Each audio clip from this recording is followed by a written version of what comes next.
We start east of Billings tonight, where a single crash stopped eastbound traffic on I-90 for close to an hour. The crash happened near mile marker 464, just past the Pryor Creek Road exit. Luckily, no one was injured after a pickup truck hauling a camper jackknifed and blocked both eastbound lanes. Montana Highway Patrol Trooper Tony Snelling said the accident happened after an 18-wheeler passed the truck in the left lane. The gust of wind from the 18-wheeler caused the camper to swing left and right on its hitch, eventually jackknifing. The crash happened around 5 p.m. Sunday evening, and traffic was moving again shortly after 6 p.m. There were 2 occupants in the jackknife truck. Neither were injured. And we also have an update today on a Billings house fire that caused $35,000 worth of damage. We now know the fire at 32 Lappin Street in the Heights was accidentally caused. According to a release from the Billings Fire Department, the fire started from a failed natural gas valve in a gas fireplace inside the home. The gas ignited the wood paneling on the wall in the back of the home, starting the blaze. No one was home at the time of the fire. However, multiple pets inside unfortunately did die. In the process of fighting the fire, crews found 2 fire hydrants that produced no water in the Cherry Creek Trailer Park where the home was located. Now, Billings Firefighters Union Facebook page commented on Q2's online article, writing that the hydrants in the Cherry Creek Park are not city hydrants. The responsibility of their maintenance falls to Cherry Creek and not the city. And last night, Billings Fire Battalion Chief Derek Mitchell did not know whether the hydrants were on city or county land, and now we do know who they belong to. Well, slow down and move over. That's the message from tow truck drivers to the public when they find themselves driving by crashes. The Yellowstone Valley Tow Truck Association held a first responders awareness program today. And did you know that tow truck drivers are considered first responders alongside emergency crews? Slow down and move over also helps law enforcement, fire, and ambulance crews. The law requires slowing down to at least 10 miles per hour while passing crews on the roadways. Move over means to change lanes and not drive in the lane right next to an emergency responder. According to the association, every 6 days in the U.S., a tow truck driver is killed. Sometimes you almost feel them brush your back if you're not paying attention. We've had operators here that have been hit in the back by mirrors. They've gone home with no injuries, but they felt it. Tow truck ahead, accident ahead, emergency scene ahead. They're all related. That means there's somebody up there working. If you can't change lanes, then that's when we really appreciate the slowdown, because it gives us time to react, gives you time to react. Now, the Rimrock Mall will host another event called Local Heroes First Responders Recognition Monday at 6 p.m. in the center court of the mall.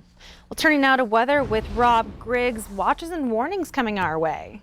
Yeah, and it's still autumn. I mean, we've already had 2 significant snowstorms already in this early season, and it looks like we've got another one on the way tomorrow. So let's talk about the watches and warnings. And if I had $1 for every time somebody said, "Hey, man, can you do something with this weather today?" No, other than tell you what's going to happen. Watches and warnings, lots of paint starting to show up in western Montana, south central Montana. Let's just jump down to it and show you what's going on. In central Montana, winter storm warning Monday morning through midnight. 3 to 6 inches in the lower elevations, 6 to 12 inches in the mountains. Same story for the Beartooth Absarokas, 9 a.m. tomorrow morning through Tuesday noon. 6 to 9 inches up in the mountains with 30-mile-an-hour wind gusts at times. We've also got a winter weather advisory for these counties down here in purple, expiring from the northwest down to the southeast, but basically for our area from tomorrow morning through Tuesday noon, we'll see some snow accumulations. We're going to be having slippery roadways, limited visibility, and the timing for the snow in our area will be more toward the afternoon and evening. So it's the Monday evening commute that we'll have to worry about. But we'll give you all the details with the complete Q2 Storm Tracker forecast in just a bit. Zoe? All right, thank you, Rob. It was a busy weekend for artists and makers attending the Bozeman Made Fair this weekend, and MTN's Gabby Crevitt visited the market and has more. The Bozeman Made Fair took over the Brick Reedon Fieldhouse this weekend. The event, which was put on by Handmade Montana, is the state's largest art and handcrafted market. Handmade Montana organizes fairs and workshops every year, and this is the second year the fair is held in Bozeman. So we really appreciate everyone that comes out to all of our events. We kind of have a pretty strong fan base, and we're getting new customers interested in purchasing handcrafted goods. Handmade Montana encourages people to shop and support local artisans and makers. And people attending the event this weekend did just that. Supporting a local artist is more than just buying a piece of artwork. It's buying a story, buying sometimes an experience, and all those dollars that you spend locally stay local. The Bozeman Made Fair featured 200 artists from across the state selling everything in between handmade clothing, jewelry, fly fishing rods, and even handcrafted wooden chairs made of recycled wine barrels. Mimi Matsuda is an artist from Bozeman and designed the poster for the Bozeman Made Fair this year. Her favorite part of the fair? Interacting with customers and members of the community. To meet people who have seen my art for years and then get the direct feedback, that I tell you, that's the best part of my job. The next Made Fair will be in Helena the weekend of November 23rd and 24th and will feature the same large community of makers from the event today. Just having that collective family together, it is so inspiring and rewarding. In Bozeman, Gabby Crevitt, MTN News. Thank you, Gabby. And she says this weekend's Made Fair also had a Halloween celebration for kids, which included trick-or-treating and a costume contest. People were encouraged to bring non-perishable food for the food bank. Well, its general hunting season opened up this weekend, and FWP is recruiting volunteers through the university to help out with checkpoints. And MTN's Katie Miller has more. Quite a few coming through right this second.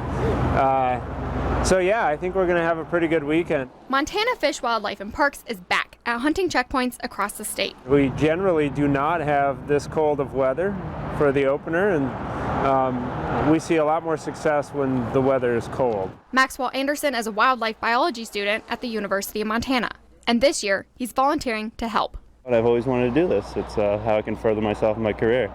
Taking everything that I can get, try to help myself and meet new people. He's getting 1 credit toward his degree to help age the animals and track hunter success. Anderson is from New York, and besides the school credit, he says volunteering is a great way to learn hands-on. Anderson grew up hunting and is looking forward to a career in research.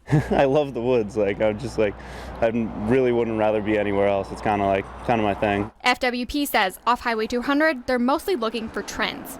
We are not within one of the CWD areas, so that's less of a priority here. But if hunters are interested in that, we will address it. Eggman reminds hunters to drive safe and be careful in the woods. In Bonner, Katie Miller, MTN News. Thank you, Katie. And she says that Eggman says FWP will be releasing more information on this weekend's success in the coming days. Stay with us. More to come on the 10 o'clock news. After the break, we take you to the annual convention of the Montana Farmers Union in this week's Montana Ag Network. And later in sports, is it time for the Cats to panic? We'll tell you why Jeff Choate says not yet. You're watching MTN News with Zoe Zandora, Storm Tracker weather with Rob Griggs, and sports with Casey Conlon. This is the 10 o'clock news on Q2, Montana's news leader.